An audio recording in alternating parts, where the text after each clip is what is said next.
السلام عليكم ورحمة الله. الحمد لله وحده والصلاة والسلام على رسول الله صلى الله عليه وسلم وبعد.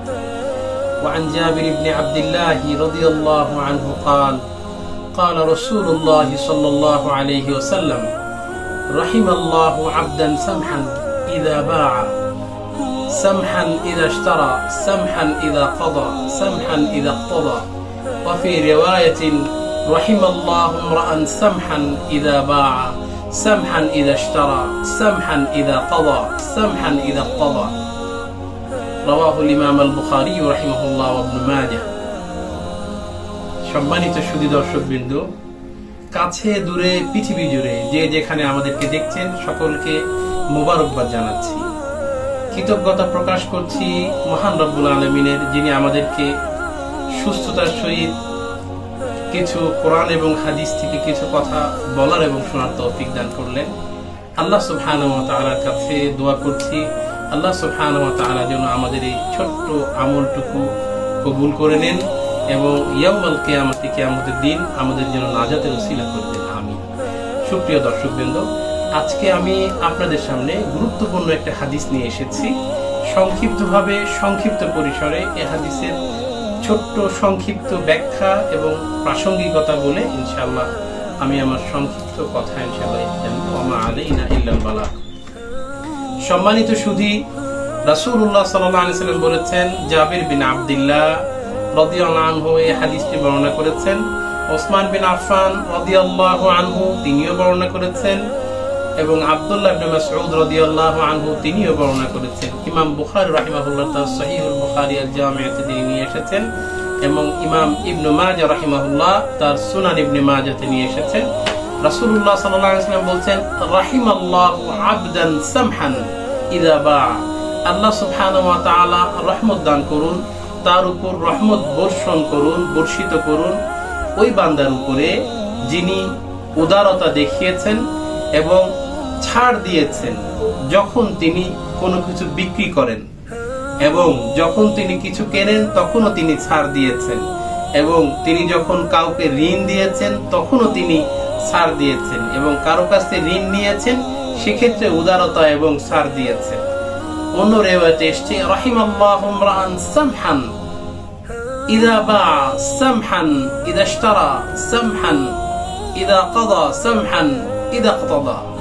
অন্য রিওয়ায়াতে এসেছে, আল্লাহ সুবহানাহু ওয়া তাআলা ওই লোকের উপরে রহমত দান করুন যিনি সর্বোচ্চ উদারতা দেখিয়েছেন যখন তিনি কোনো কিছু কেনেন, সর্বোচ্চ উদারতা দেখিয়েছেন তিনি যখন কোনো কিছু বিক্রি করেন এবং কোনো দেনা পরিশোধ করেন, সর্বোচ্চ উদারতা ছাড় দিয়েছেন এবং পাশাপাশি তিনি যখন কোনো কিছু কারো কাছ থেকে ঋণ নিয়েছেন সেক্ষেত্রেও তিনি ছাড় এবং সর্বোচ্চ উদারতা দেখিয়েছেন।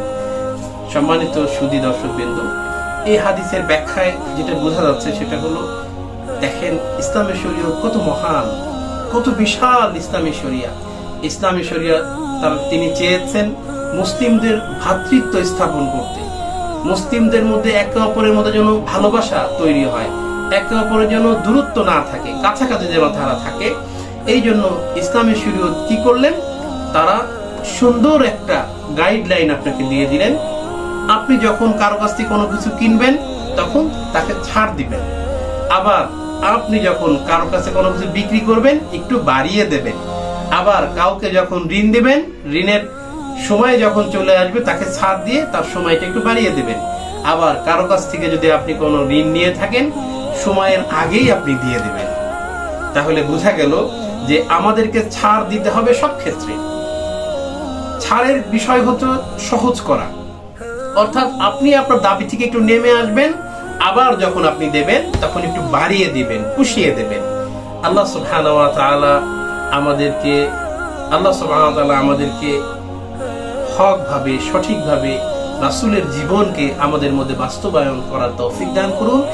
সম্মানিত উপস্থিতি, সম্মানিত দর্শকবৃন্দ, সুধী দর্শকবৃন্দ, কেন আজকে এই হাদিসটা বলার প্রয়োজন হলো এবং কেন প্রাসঙ্গিকতা কোথায়?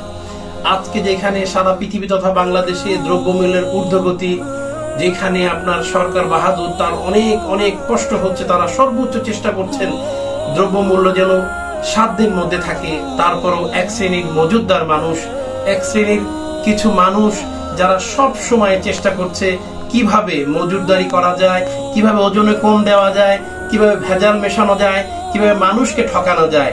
সম্মানিত উপস্থিতি, আমাদের সকলকে সচেতন হতে হবে, রাসূলের আদর্শে আদর্শিত হতে হবে, আমাদের জীবনকে রাসূলের চরিত্রে রাঙাতে হবে, আমাদেরকে রাসূলের পাবন্দী হতে হবে। তাই তো আল্লাহ রাসূল সাল্লাল্লাহু আলাইহি ওয়াসাল্লামকে আল্লাহ সুবহানাহু ওয়া তাআলা কোরআনে বলেছেন, লাকাদ কানা লাকুম ফি রাসূলিল্লাহি উসওয়াতুন হাসানাহ, নিশ্চয়ই তোমাদের মধ্যে তোমাদের রাসূল, তোমাদের জন্য তোমাদের রাসূলের মধ্যে আছে উত্তম চরিত্র। আল্লাহ সুবহানাহু ওয়া তাআলা আমাদের সকলকে রাসূলের চরিত্র ধারণ করার তৌফিক দান করুন। প্রতিটা কথা কাজে আমরা যেন রাসূলের জীবনকে আমরা বাস্তবায়িত করতে পারি। ওয়াহাদা মা ইনদি ওয়াল ইলমু ইনদাল্লাহ। জাযাকুমুল্লাহু খায়রান। মা আসসালামা। আসসালামু আলাইকুম ওয়া রাহমাতুল্লাহি ওয়া বারাকাতুহু।